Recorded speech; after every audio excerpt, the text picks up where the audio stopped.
Samantha was getting ready for bed when her phone rang with an unfamiliar number. She tried to ignore it and went to brush her teeth, but the phone kept ringing and buzzing with more and more messages. Finally, she gave in and checked her phone. What she saw sent shivers down her spine. The messages were from a blocked number, and they contained pictures of her in situations she had never been in. It was as if she had a doppelganger. One picture showed her at a party she never attended. Another showed her in a park she'd never visited. And yet another showed her in a dark alley she'd never walked through. The pictures were getting more and more disturbing, and she couldn't shake the feeling that someone was watching her and somehow creating these pictures, manipulated from originals of her. The next day, she received another set of pictures. This time they were taken from outside of her house and showed her in different rooms. She could feel her heart racing and her hands shaking as she tried to figure out what was going on. She called the police, but they couldn't find anything suspicious. That night, she was lying in bed trying to fall asleep when she heard a noise coming from outside. She cautiously got out of bed and peered through the window, only to see a figure standing across the street, looking directly at her. She felt paralyzed with fear. As she reached for her phone to call the police, she received a final message from the blocked number. It was a picture of her, taken moments ago from across the street. The message read, "I'm always watching you."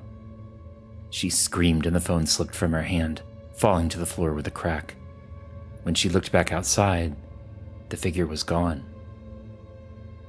From that night on, she never slept peacefully again. The thought of the mysterious figure always watching her haunted her, and she was never able to shake the feeling that she was being followed. The police were never able to catch the person responsible, and the messages and pictures continued to come, always from a blocked number. Days turned into weeks, and weeks into months, but the messages and pictures from the blocked number never stopped. They would come at random hours, sometimes in the middle of the night, and other times during the day. She was always on edge, never knowing when she would receive the next message or who was behind it. She tried to keep her life together, to pretend like everything was okay, but it was becoming increasingly difficult. Her friends noticed that she was withdrawing, that she wasn't herself anymore. They tried to help, but she wouldn't open up to them. She couldn't bear telling them what was happening to her. One night, the messages took a dark turn. They contained pictures of Samantha's family and friends, pictures taken from their homes, from their workplaces, from the streets as they went about their day. The message read, "I know everything about your loved ones. I'm always watching them, too." Samantha was beside herself with fear. She didn't know what to do, who to turn to. She felt trapped, like there was no escape from the mysterious figure that was following her every move. She stopped leaving her apartment, stopped seeing her friends and family. She was too scared, too afraid that something might happen to them if she was near.